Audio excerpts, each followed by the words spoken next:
Can Mourinho get another great performance from Kane and Son, or is Chelsea going to be the team who can say they've won? Let's talk about that. Hey everyone, it is Finn here, and welcome back to my channel, where today I will be predicting and discussing every single game for the Premier League match week 10. Another excellent match week of Premier League football coming up. And of course, if it is not welcome back to you on my channel, if you are a Finn Cross virgin. That's not what I meant to say.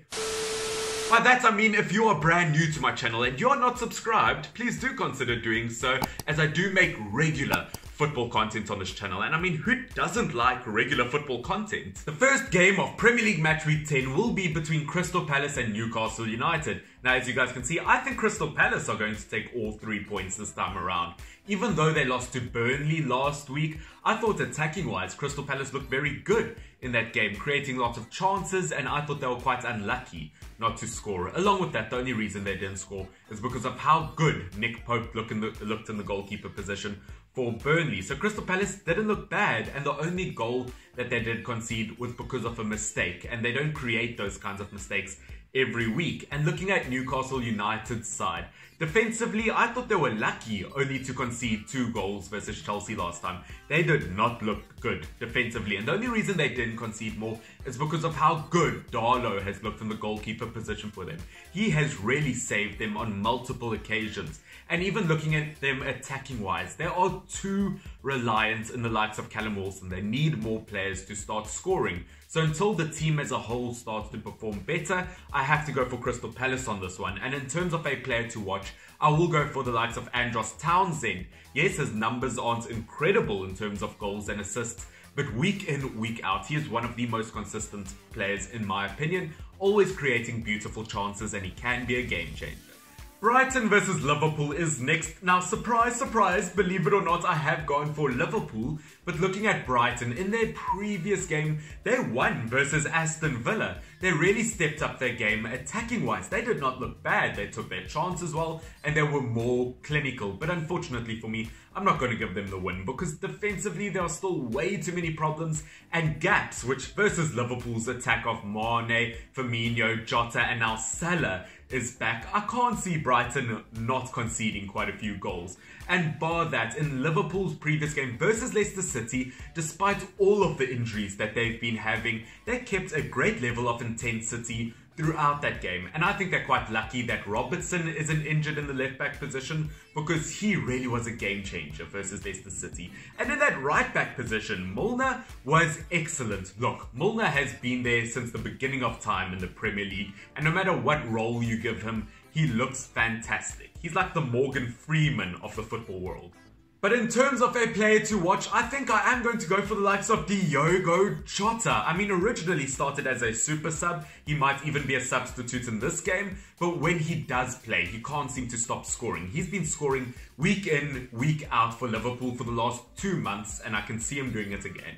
Manchester City versus Burnley is next, and congratulations Burnley on your first win of this Premier League season, but unfortunately I don't see another win coming versus Manchester City. I thought Burnley did really well attacking wise. I thought they really stepped up versus Crystal Palace. They took more chances, they created more chances, but unfortunately for me, I still think Burnley need that creative, fast, skillful striker up front.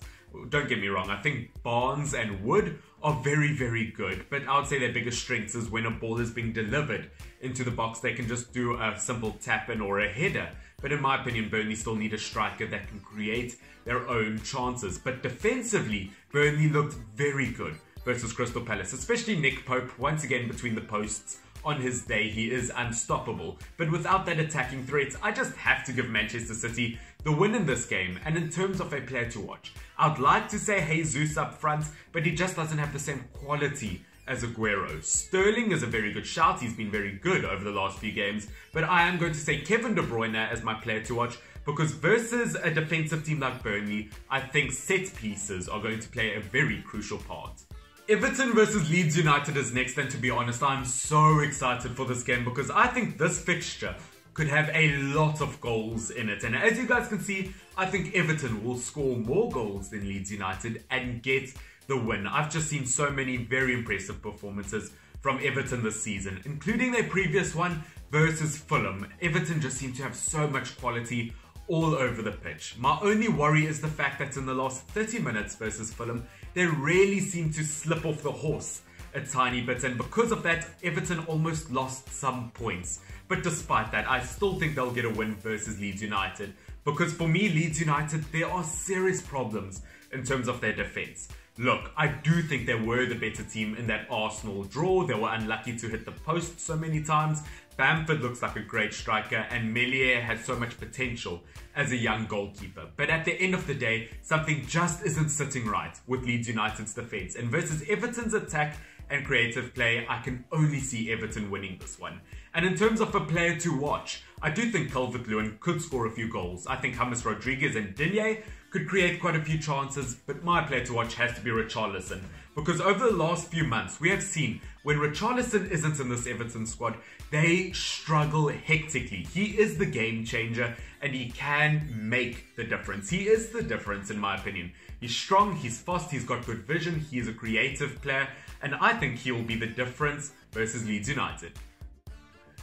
West Brom versus Sheffield United. Now guys, both of these teams have had 0 wins so far this Premier League season. That is very bad, and it's because both of these teams have way too many problems. Looking at West Brom, for example, defensively, they were horrible versus Manchester United, and they are lucky that they didn't lose by more and that they didn't concede more goals. The only reason they didn't is because of how good Sam Johnstone looked between the posts. As a goalkeeper, he has looked fantastic for West Brom this season, and a 10 out of 10 performance versus Manchester United.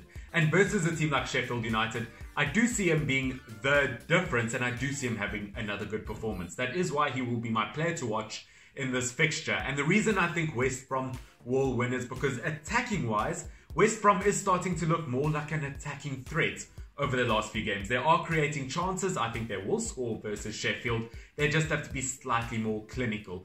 And looking at Sheffield United, yes, their delivery into creative areas has improved, but goal scoring ability wise, they can't seem to stop shooting straight at the goalkeeper. And defensively, their man marking is horrible. So you know what? I don't think this is going to be a very exciting game to watch. I don't think it's going to be a very good game. I think whoever wins will probably only win by 1 goal, but I can promise you one thing.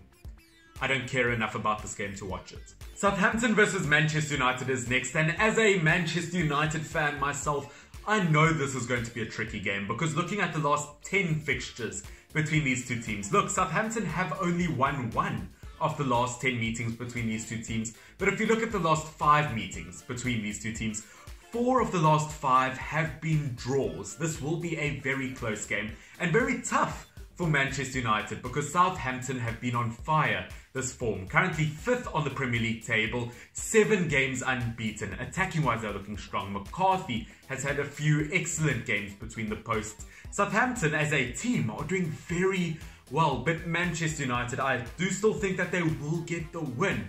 Just because in their last few games, attacking wise, they have really stepped up and they are creating a lot of chances. We saw that versus Istanbul in the Champions League. They looked very good, and even in the game before that versus West Brom, although they only scored the penalty, once again, as I said, I thought they were quite unlucky not to score more. The only reason they didn't was because of how good John Stone has been. But as of late, Manchester United has played very well as a team in terms of attack, and defensively, Maguire and Lindelof has really stepped up. So I do think this will be a close game, and I think whoever wins it will only win by 1 goal. So in the meantime, I do think Manchester United will take it. And in terms of a player to watch, I would just love to say Cavani. I would just love to say Marcus Rashford. But after that performance versus Istanbul, I have to go for Bruno Fernandes. He has been in fire form as of late, and I don't see him stopping anytime soon. Next up, we have a huge Premier League game, Chelsea versus Tottenham Hotspurs. It is going to be amazing. And once again, guys, if you're not subscribed to this channel,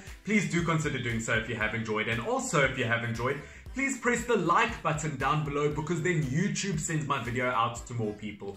Once again, would love to reach 1,000 subscribers on this YouTube channel, so I'd really appreciate that. But Chelsea versus Tottenham Hotspurs, it will be close because both teams have only lost 1 game this Premier League season. Chelsea are the top scorers in the Premier League. Spurs are the second top scorers. Chelsea 4 clean sheets, Spurs 3 clean sheets. It will be amazing. And looking at Chelsea as of late, for example, defensively, they've really stepped up and they are looking good defensively. Attacking wise, I used to think Timo Werner would be the difference at Chelsea. But to be honest, I think Abraham has been better this season. And I would say the biggest game changer up front for them has been Ziyech. He, in my opinion, is like the next Eden Hazard. He is their best attack at the moment. And I think he could be a player to watch versus Tottenham Hotspurs. But as you guys can see, I think that Tottenham Hotspurs are going to win versus Chelsea. Because looking at them versus Manchester City, they didn't need to dominate possession to win the game. And I base their win purely off of that attacking partnership between Harry Kane and Heung-min Son. I think when they work well together, they are unstoppable, and I don't think many teams could stop them. And I think they could be very deadly versus the likes of Chelsea. The only real concern I have is maybe Eric Dyer, because once again, I view him as more of a defensive midfielder than a centre-back. But I could be proven wrong, because in their previous game versus Man City, Dyer had a very good game. So you know what? I'm not too sure what's going to happen, but I can promise you one thing, that there will be a lot of goals in this fixture.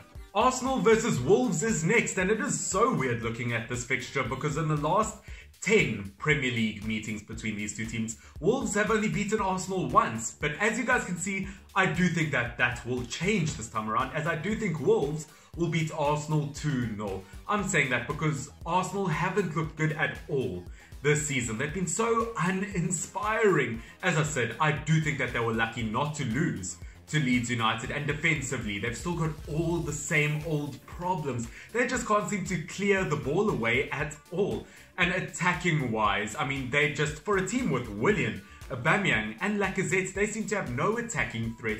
They haven't scored a goal from open play in something like 7.5 hours, which is so bad. And the main reason I think Arsenal will lose to Wolves is because they haven't won any of their games against top teams this season. The only one that they have won was because of a penalty versus Manchester United. And yes, Arsenal fans, don't be biased. Manchester United still is a big team. We beat Istanbul, okay? But versus Wolves, I do think Wolves will get the win. I think attacking-wise, they've been very good this season. Defensively, they've been very good this season. The only problem they've had from time to time is a bit of man marking, as we did see versus Southampton. And the only reason they didn't win versus Southampton was the fact that McCarthy looked so good in goal. And in terms of a player to watch, look, let's not lie to ourselves. It's not going to be an Arsenal attacker at this rate. I think it could either be Jimenez or Pedence from Wolves, and I think I'm going to go for Pedence because as of late, when he has the ball this Premier League season, he looks magical. He creates beautiful chances, and once again, I think he can be a game changer. Second last game of this Premier League match week. Once again, don't forget to like this down below if you've enjoyed it. Will be between Leicester City and Fulham, and as you guys can see, I do think Leicester City will take the win on this one, even though last time around they lost 3-0 to Liverpool. And to be honest with you guys, it's just because Liverpool were the better team. Leicester City were just outplayed in every single way. Attacking wise, they didn't attack enough. Midfield wise, they kept losing the ball. Defensively, they are still missing the pace of Söyüncü. Although I will say I was very impressed with the likes of Fofana in defense. He really played a lot better than I thought he would. But as I said, Leicester City just outplayed in every single way. But even though that was the case, I think the quality of their team will carry them through versus a team like Fulham. Fulham, although they really stepped up in the last minutes versus Everton last time around, defensively I have noticed that they put absolutely no effort in. Players don't lunge for the ball, they don't go for the ball, they don't jump to win headers. Fulham's defense is really letting them down, although they have a Champions League goalkeeper. And because of that, versus a team like Leicester City, I have to give Leicester City a 3-1 win. And in terms of a player to watch, I could go for Jamie Vardy, but that would be a bit boring for you guys, the same old, same old. So I will go for the likes of Harvey Barnes, who is once again one of those players who week in, week out always creates incredible chances, and he always looks like he could score. Sadly guys, we have reached our final game of this Premier League match week, but it is another big one. West Ham United versus Aston Villa, and this is a very tricky one for me to predict because I've really fallen in love with both teams this season. If you don't know, by the way, I currently have a West Ham FIFA 21 Career Mode series on this channel, so please check it out if you are interested. But looking at West Ham United this season, I have to say Fabianski's probably been the best goalkeeper in the league this season. Attacking wise, they've got so many really good creative players that create beautiful chances. throughout the game, and midfield-wise, when it comes to Souček and Declan Rice, they've got players that can win the ball back in the midfield. I do think that West Ham have a very quality team that could do a seriously good job versus Aston Villa. But unfortunately for me, there are still some really weird gaps in West Ham's defence. And versus a team like Aston Villa, I do think it will cost them. Look, it is very tricky to see how Aston Villa will do, because they've had great performances this season, but when they don't play well, they are awful. So I think it's one of those games where you have to see on the day. But versus a dodgy defence, I think Jack Grealish could be very dangerous. Ollie Watkins could be dangerous. And Trezeguet, who's been very underrated this season, could also be dangerous. But in terms of a player to watch, I am going to go for the likes of Ollie Watkins. He's been in goal-scoring form this season. He has been great. And as I said, versus a gappy defense, I think Ollie Watkins is the man to find those gaps. Alright, all you beautiful people, I think that will be it for today's prediction video. Once again, press that like button down below to show your support and put your predictions in the comment section down below. I hope you guys enjoy your Premier League match week 10. Some beautiful games of football that I definitely can't wait to watch. Except for West Brom versus Sheffield United, of course. But other than that, guys, I do love and appreciate every single one of you. Thank you so much for watching. What is my outro? I always forget my outro. Yeah. Bye. Unknown Brain, Marvin Devine. I'm saying bye to all the lies and all the times you cried, saying that I wasn't right, yet I was right by your side. You manipulator, playing games, your friends commentators, and I don't know what you say.